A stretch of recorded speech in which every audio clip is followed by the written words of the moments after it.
Dito po kayo mag-inquire kung ano man po yung mga kailangan yung medical tanong. Dito lang po kayo pumunta. Tapos may mga list of prices na rin po kami para sa mga laboratories. Pakita mo.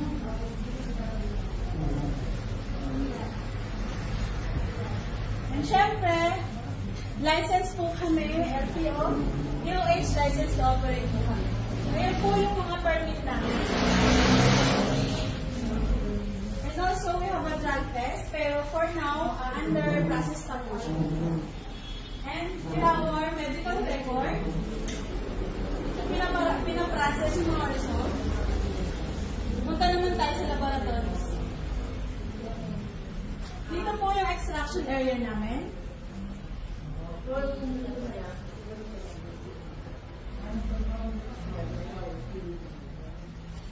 And, pasok tayo sa lab.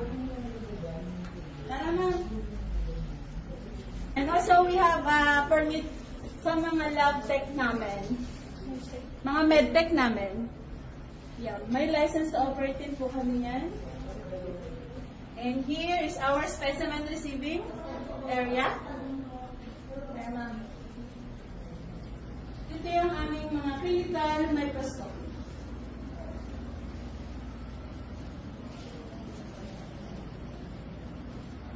And then, sa hematology, dito naman tayo kung saan ginagawa yung result.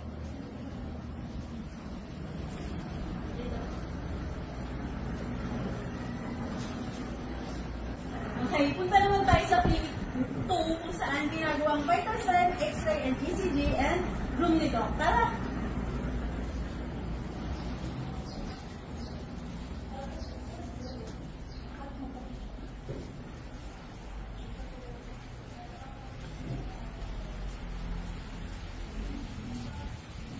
Welcome sa clinic 2.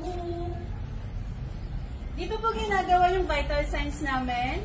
ECG, X-ray, and consultation and physical examination ni Doc. Tara, pasok ka. Ito po yung vital signs area namin. Karamihan na gumagawa po dito mga OJT ng Arcangel Caregiving School. And this is our ECG room.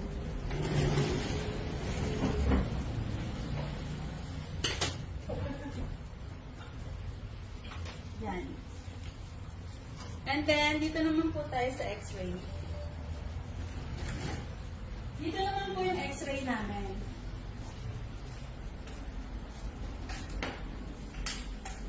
Welcome to our X-ray.